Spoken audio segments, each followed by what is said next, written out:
Hello guys and gals, me Mudahar, and welcome to another episode of Virus Investigations. Last week we had the nerdiest episode ever, which is about building gaming virtual machines.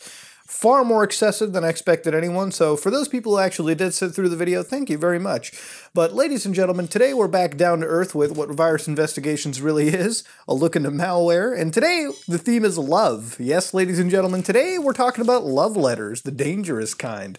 And love letters come in all ways, shapes, and forms. This one, however, ranges up to about $10 billion worth of love that has been caused. Now, I'm sure we've all experienced love at some point. I have, you have. It's a common emotion and a common feeling that people put themselves into. And love is one of those things that causes the most intelligent man or woman to make the stupidest of decisions in record time. And boy, have stupid decisions been made, which has caused this virus to spread the way that it has. So basically, today we're talking about an email worm. Now, I know we've been talking about malware and all that, and a lot of these things class themselves pretty much well into each other. There is no shame in a virus taking advantages of multiple different types of viruses out there. A Trojan may not specifically always be a Trojan. A worm may not always be a worm. These are malicious programs that are coded in ways to utilize the best advantages sometimes. And in some situations, these can also evolve. It's kind of biologically weird if you think about it. But let me continue on. So today's love letter virus is basically an email worm, and the key difference between sort of a virus and a worm, for those of you who really want the easiest explanation possible, is replication. With a virus, a lot of the replication sort of happens with human interaction. With a worm such as this, a lot of the replication happens from the actual program itself. It's capable of constantly delivering itself without any more human interaction than that first seed. So let me get into touch with how this works. The virus isn't exactly super intensive when it comes to spreading itself. Basically, an email virus will spread itself by, first of all, infecting one user. With that user, it'll have a contact list of all the email addresses that you have. So for example, in my phone, I have a contact book, right? Or you might have a contact book on your PC or something of the sort. You may have contact emails stored for multiple people, your friends, your family, your business relationships. You get the point. An email worm only has to look at who you have stored in your emails, who you have stored in your contact addresses, who've been sending emails to you, who you've been sending emails to. And once it's figured out all these and cataloged them, it'll just send itself using bullshit messages that it has coded into it hardwired, and basically spread itself like that. And as soon as it reaches somebody else's mailbox, the cycle repeats, and eventually it can spread so quickly within a matter of even a day or two that $10 billion worth of damages can estimate it to be reported because so many people have been infected all of a sudden. You get what I'm saying? Basically a virus, you are sending it out yourself, I guess.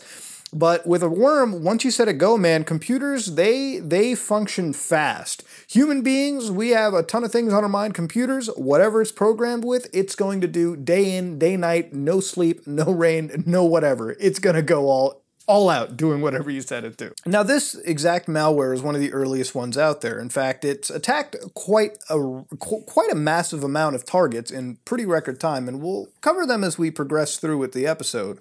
But the virus, basically, what we did for the analysis was we got into Windows 98, we made a virtual machine, of course, and because the email servers are sort of iffy for it, you could technically make a local one and say your Outlook to work, or Exchange, whatever it was called back then. I think it was Outlook, right? Outlook, Microsoft Net, whatever the heck.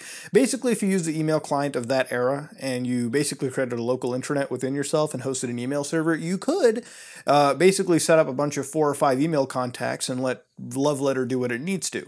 But the payload is pretty much local system dependent. See, what Love Letter is capable of doing is basically infecting the computer, setting the home page to automatically download a malware tool that it has set aside from itself somewhere stored off on the internet. Beyond that, it also can overwrite files, change files extensions to .vbs, which is what the virus itself is coded in, and so on and so forth. So pretty, I guess you could say damaging, malicious things, but that's kind of the case for worms in general. Now, we had a Windows 98 machine, and we basically set the system so that we got the source code for the original Love Letter virus. We basically compiled it in Visual Basic and VB scripting and just launched it that way. So we have an analysis over here. Let's go check that out, and then I'll come back and talk to you about the aftermaths of such a dangerous endeavor.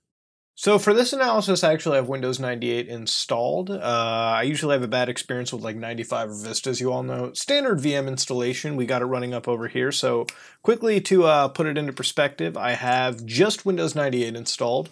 I have WinZip installed onto it. I put Firefox into it for some reason. I guess I wanted to see how the internet looked in the days of old. So if anybody had that, by the way, you can actually go to google.com and it is still accessible in Windows 98. So you can actually just type in any random search and it'll actually come through. So yeah, try to access YouTube right now, ladies and gentlemen, and it's just not going to happen. So Windows 98 is not, is it? Is it supported? Oh, you got to be kidding me. Let me open up a video.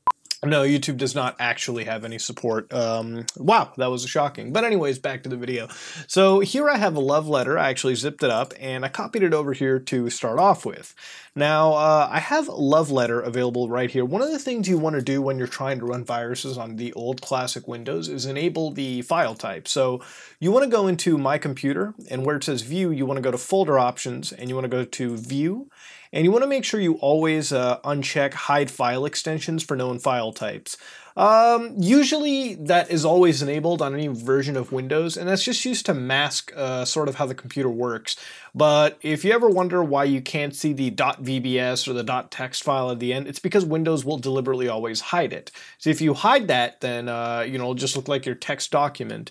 There's no reason to not have it like this. I just do it that way so everything is uniform. I actually like seeing my file extensions, but I guess that's just me. So here we have the VBS file. Normally you would receive this via an email as an attachment, but since we cannot use Outlook, we unfortunately have to deal with it in this similar fashion. So first things first, we're going to launch it over here. It's actually going to give me a compilation error. Okay, that ain't good. Give me a second. So ladies and gentlemen, quick little thing. Because the source code is so readily available for a love letter, you can actually just control copy the entire, you can actually select all, control copy this whole source code, and basically go into your text editor real quickly. And all you really have to do is just paste it and then save it as, select all files, and you can call it love.vbs, make sure it's a VBS. And all you gotta do is launch it a couple times. I don't know why my sample wasn't working. It contains the exact same code anyways. But yeah, if you wanna get the source code, it's already readily available for you. So now that we've launched it, you may not notice things initially, but if you start digging around into, let's say, your Windows directory, for instance, right? Which let's access really quickly by going to My Computer.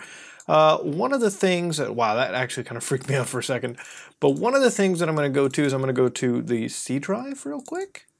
And I'm going to go to Windows. And one of the things that should basically be a little fucky at this point is sort of your system directory.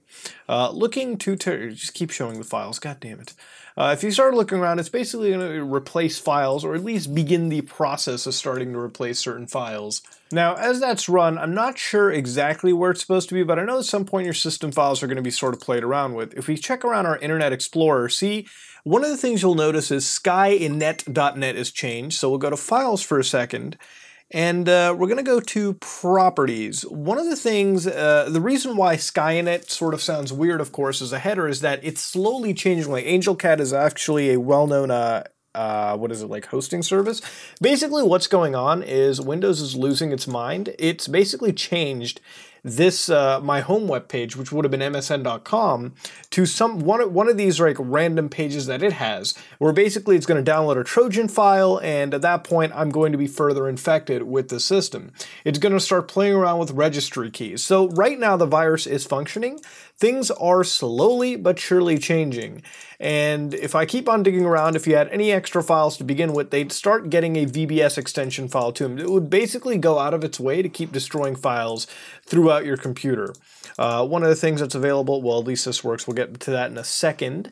How do you check? Yeah, right over here, it's got winbugsfix.exe, so it's linking to an entirely separate, like, a homepage right now. So yeah, the virus totally fucking works. And yeah, it's doing what it can. Let's get rid of over here. Maintain your computer was like written in there. Yeah, maintain computer my ass. It's already all over, dude. Now, while Love Letter isn't exactly looking super destructive right now, the reality is something like this will immediately cause some pretty sour notes to occur on your computer.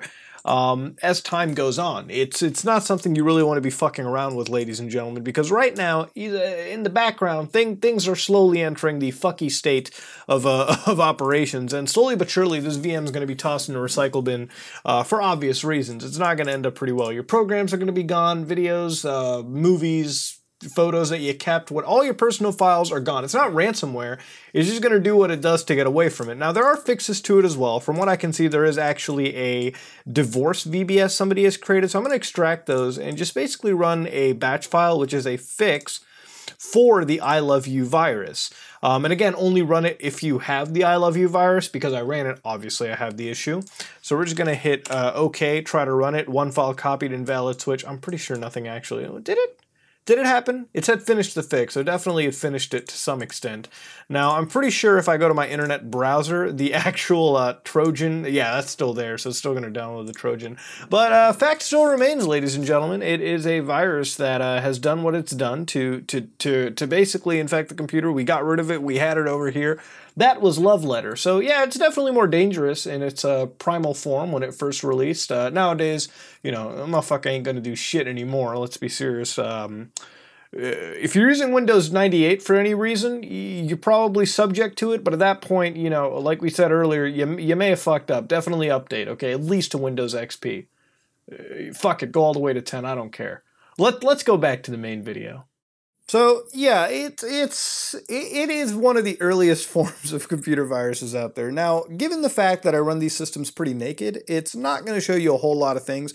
If you were using Windows 98, God forbid, as a daily driver nowadays, and somehow you got the Love Letter virus in some fashion, whether you opened up a web page and it launched a VB script, then you would probably have a pretty bad time. Are there ways to fix it? Yeah. But usually with something like this, when it's so rampant and entrenched in your system at the time, it's not going to be too easy. It's not going to be too much fun. You're going to have a hell of a time anyways, right? And God forbid, there were a lot of variants of this one. This was the original source code that we were launching. But there were a lot more that, frankly, had worse payloads tossed into it. See, with this virus, the source code is so readily available. The source code is the actual worm itself. You can just open it up the way we did. And when you have a source for something, there's going to be a lot of people out there who download the open source virus and modify it to their heart's content. There were some people who took the CIH variant. You remember CIH, the BIOS destructing one? Yeah, they took the CIH variant, tossed it into this, and basically let it run its course. What did the CIH variant do, you might ask? Well, it definitely definitely did what CIH does, which is potentially overwrite a BIOS, you never know, and get rid of all those important files that you may have, on top of whatever the fuck Love Letter is doing as well. So you get the point. There were many variants made out of this, and everyone and their mother decided to code this virus together and do what they could. And for a while, yeah, email worms got notoriety. See, an email worm can be dangerous even if it's not inherently malicious. Let me tell you how $10 billion worth of damages can be caused, because I get that question too. How much money, why is it that much money that has run up the costs when it comes to viruses like this? Well, the targets that they attacked with Love Letter weren't small. We're talking up to the point of Department of Defense, the Pentagon. When you're attacking the Pentagon and they're having issues, you can tell that many other companies are not going to have a good time. Oil companies, electronic companies, tech startups got attacked like crazy. There was one tech startup that lost like 30 gigs of really crucial data and completely sandbagged them out. But the reality of something like Love Letter is that when an email worm attacks you, let's assume that in this situation, we're talking about Apple, the guys who make iPhone, iPad, iMacs. These guys make a big chunk of money from selling their phones, right?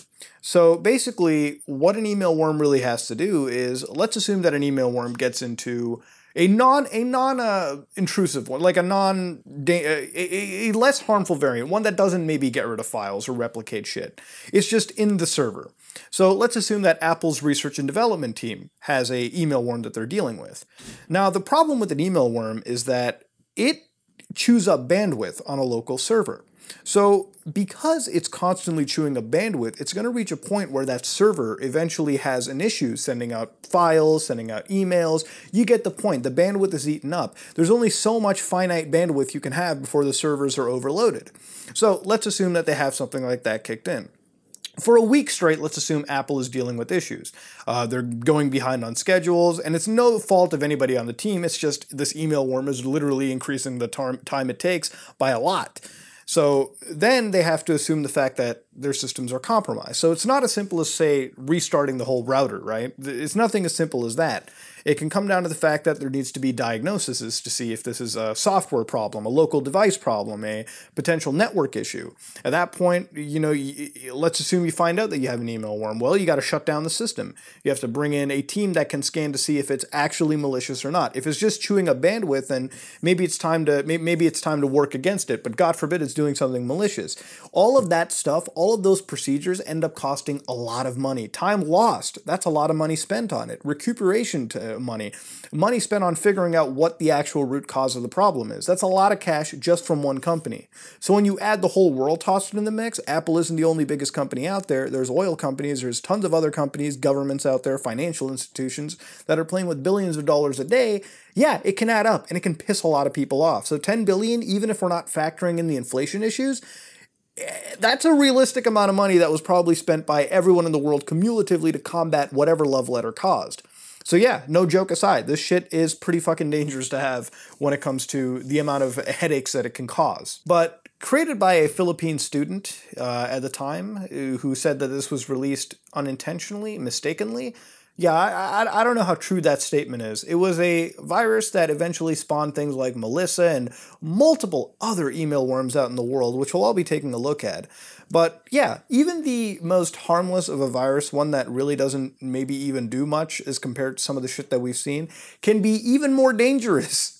Even more costly than some of the most dangerous shit that we've seen. So if all you wanted to do was wreak havoc on somebody and cause absolute AIDS to drop on their system, yeah, ransomware might not be your choice. If you're just an anarchist, destructive, lay siege to the world type of individual, well, email worms are your best friend. But not that we promote hacking or malicious issues on this series, ladies and gentlemen. Don't be hacking, don't be doing stupid stuff, but always stay vigilant. Stay mindful of the shit that you're tossing yourself into. This has been another episode of Virus Investigations, Malware Investigations, whatever you want to call it, ladies and gentlemen. This is me, Mudahar, and I am out.